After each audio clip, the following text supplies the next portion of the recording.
এতদিন আমি কাজ করেছি প্রাকৃতি থেকে,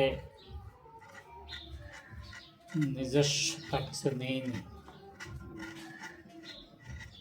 একটা কাঠ কিনে এনে তার উপরে নিজের যেটা মনে হয়েছে সেভাবে কিছু একটা সুন্দর করবার চেষ্টা করেছি। কিন্তু এখন আমি যেটা করছি, এই প্রাকৃতি থেকে এই যে কাঠটা আমি প্রাকৃতির বিভিন্ন রকমের গাছের মধ্যে বাঁক পাওয়া যায়, সেই বাঁকের মধ্যে আমি কি দেখতে পাচ্ছি সেই অনুসারে আমি কাজ করবার এখন থেকে করব বলে ভেবেছি। আগে একটা করেছি, তো আমার দ্বিতীয় কাজ। আর এই কাঠটা, বিশেষ করে এই কাঠটার একটা গুরুত্ব আছে। এটা গন্ধটা খুব ভালো, যার জন্য এই কাঠটা যখন কোনো ধার্মিক অনুষ্ঠানে যজ্ঞ করা হয়, বিশেষ বিশেষ যজ্ঞে এই কাঠটাকে ব্যবহার করে। এই কাঠের ধুনও অনেক দাম হয়, যজ্ঞ একটা সুগন্ধিত যজ্ঞ তৈরি হয়।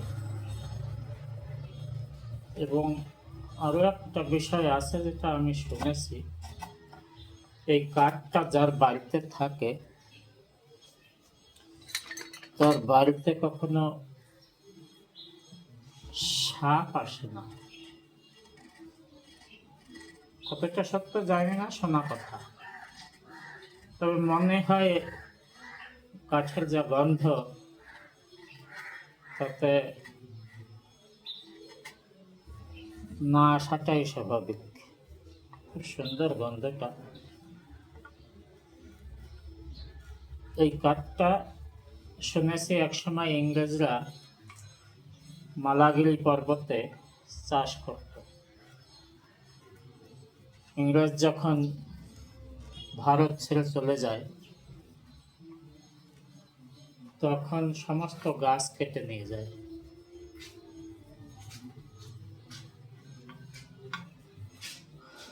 কেবল গাছের গোড়াগুলি জঙ্গলে পড়ে আছে, আর ফরেস্ট ডিপার্টমেন্টের হাতে আছে।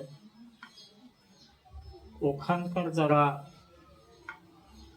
আদিবাসী, তারা কিছু কিছু কাঠ, ওই কাঠ তো থাকে না, গাছের শিকড়, যেগুলি খেয়ে খেয়ে বিভিন্ন রকম রূপ ধারণ করেছে, এরকম ওই তিস্তা নদীর পথ ধরে আসতে থাকে, ওরা ওগুলি জল থেকে ধরে। আর কিছু কিছু লোক আছে লুকিয়ে টুকিয়ে ওই নদীর পার দিয়ে জঙ্গলে গিয়ে কিছু গাছ তুলে নিয়ে আসে। এক সাধু আমাকে বলেছিল গাছের কেজি 10,000 টাকা মতন দাম নেয়। তো হতে পারে, আমি কোনোদিন বিক্রি করিনি সেভাবে। আমার কাজ শিল্পকলা, আমি সেভাবেই তৈরি করছি। দেখা যাক, নেচারের সহযোগিতা নিয়ে, নেচারের সঙ্গে আমি নিজস্ব ভাবনাটাকে জুড়ে দিয়ে কি ধরনের শিল্পকলা করা যায় চেষ্টা করে দেখি। যদি সকলের ভালো লাগে তো আমি ভিডিও কল করে দেখাবো কাজটা আমি কিভাবে করি, পুরোটা দেখাবো। তবে কঠিন কিছু কাজে না, চিন্তা ভাবনা হয়তো সকলের আলাদা আলাদা হওয়ার কারণে কঠিন মনে হতে পারে। আমার মনে হয় যে বিশ্বাস করবে আমি পারবো,